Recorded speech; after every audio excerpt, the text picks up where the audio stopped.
तो भव्य बंधु, हमारे जीवन में उस विनय को अपनाना चाहिए जिसके माध्यम से अपनी आत्मा का कल्याण हो।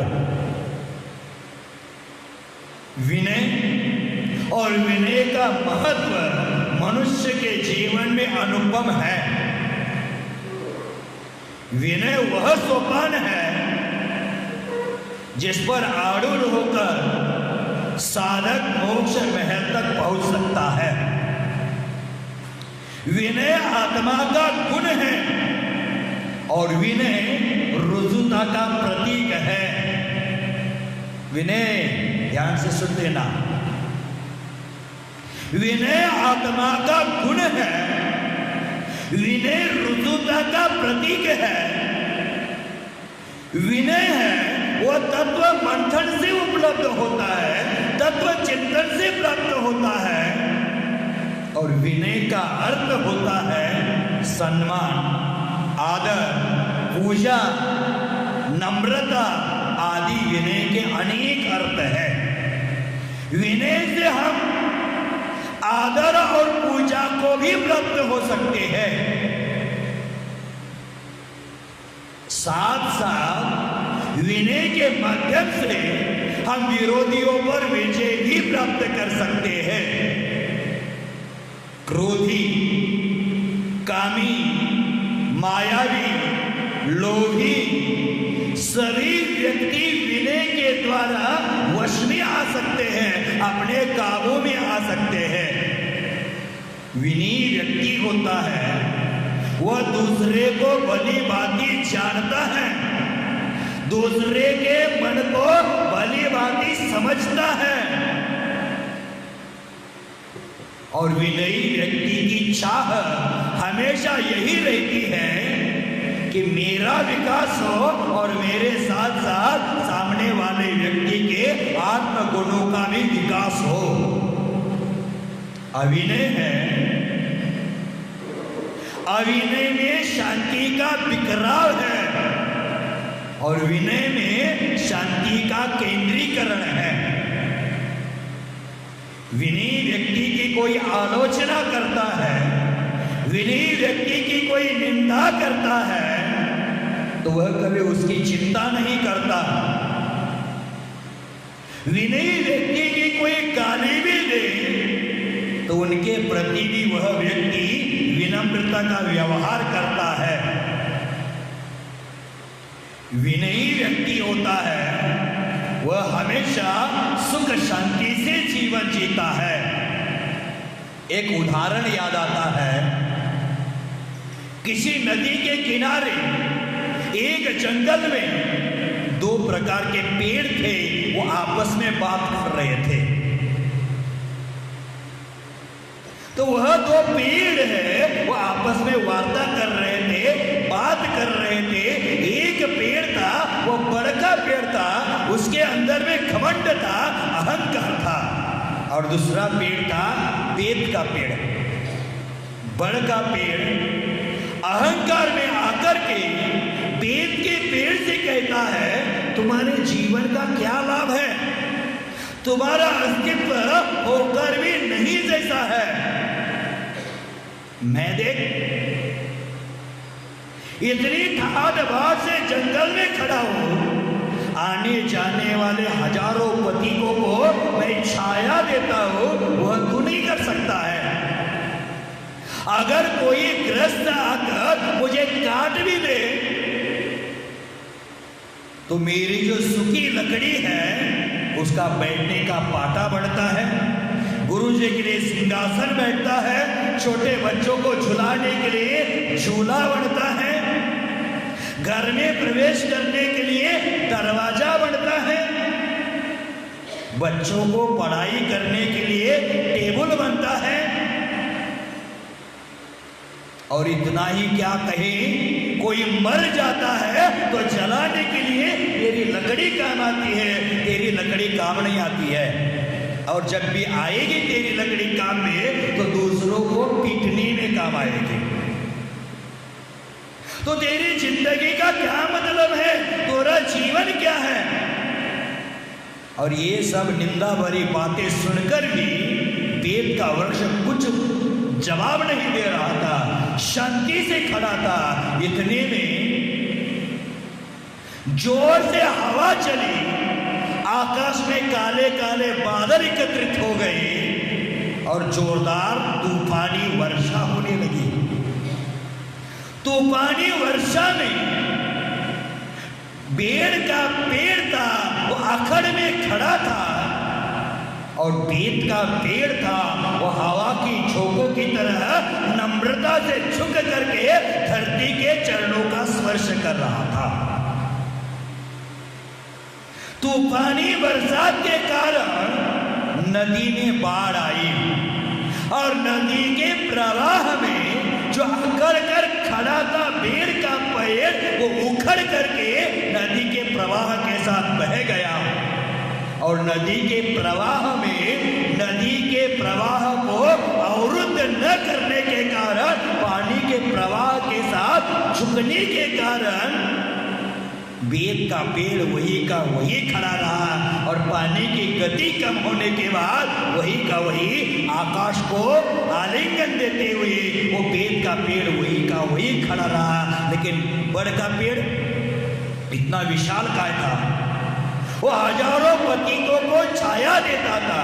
उस लकड़ी का प्रयोग व्यक्ति के जन्म से लेकर मरण तक होता है। एक कव्वाली आपने सुनी होगी, एक तमाचा लकड़ी का, जन्म के समय लकड़ी, मरण के समय लकड़ी, हर समय लकड़ी का प्रयोग होता है। तो लकड़ी काम में आने वाले पेड़, वह बड़ का पेड़ था, वो अकड़ कर खड़ा हो गया और उखड़ कर बह गया। और बेत का पेड़ हवा में नम्रता से झुक गया, पानी के प्रवाह में नम्रता से झुक गया, वो आज तक खड़ा रहा।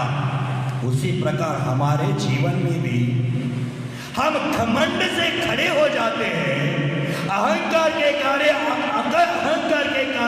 अखड़ जाते हैं, तो हम उखड़ कर गिर जाते हैं, हम कहीं का नहीं रह पाते हैं। लेकिन जिनके अंतर हृदय में हमेशा नम्रता रहती है, विनय रहती है, समर्पण भाव रहता है, वो हमेशा सिर ऊंचा करके समाज में खड़ा रह जाता है और वह सिर ऊंचा करके मोक्ष महल के मंजिल में जाकर विनम्रता के साथ विराजित हो जाता है। भव्य बंधु, वहां पेड़ की हार हो गई अहंकार के कारण, अखड़ के कारण, और बेत के पेड़ की विजय हो गई नम्रता के कारण, विनय के कारण। जो अखड़ के कारण गर्व करता है, उनकी दशा हमेशा बिगड़ती रहती है। तो हमारे जीवन में हमेशा विनय को अंगीकार करना पड़ेगा। मानसिक विनय है, वाचनिक विनय है, कायिक विनय है। इन्हीं तीनों प्रकार के विनय को ध्यान रखना पड़ेगा। हमें अपने जीवन में शब्दों का विनय भी सीखना पड़ेगा। शब्दों का, वचनों का अविनय में हमारे जीवन में बड़ी बड़ी हानियों को आमंत्रण देता है। हम क्या बोल रहे हैं यह महत्वपूर्ण नहीं है, हमारे बोलने के पीछे का अभिप्राय क्या है यह महत्वपूर्ण है। जैसे महाभारत ने बोला था, अश्वत्थामा हतो, और धीरे से क्या बोला, नरुवा कुंजरुवा। अश्वत्थामा मर गया। अश्वत्थामा दुर्योधन, अश्वत्थामा द्रोणाचार्य के पुत्र का भी नाम था और अश्वत्थामा हाथी का भी नाम था। जोर से बोला, अश्वत्थामा हतो, मनुष्य मर गया कि हाथी मर गया मुझे पता नहीं। उस वचन के प्रति जो अभिप्राय था वो दूसरों को भ्रमित करने का अभिप्राय था। वचनों के प्रति भी विनय होना चाहिए, हमारी लेखनी के प्रति भी विनय होना चाहिए। हमारे गुरुजी कहते थे, क्या बोलना है, इससे अच्छा क्या नहीं बोलना है, यह जानता है वह वक्ता है। क्या लिखना है, इससे ज्यादा क्या नहीं लिखना है, यह जानता है वह लेखक होता है। एक लेखनी हजारों लोगों का भविष्य तहस नहस कर सकती है। लेखनी लिखने वाले ही सो जाएंगे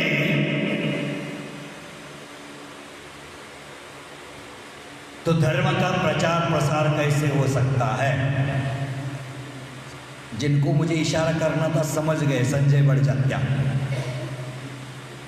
हमें शब्दों का विनय सुनना है, वचनों का विनय भी हमारे जीवन में होना चाहिए। अगर हम एक अनर्गल शब्द बोलते हैं तो बहुत सारे लोगों का जीवन उद्ध्वस्त हो सकता है। विनय है वह जब अंतरंग में प्रादुर्भूत हो जाती है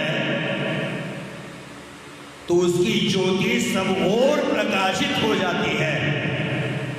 वह मुख पर प्रकाशित होती है, विनय आंखों में से फूटती है, शब्दों में उद्भूत होती है और विनय व्यवहार में भी प्रदर्शित होती है।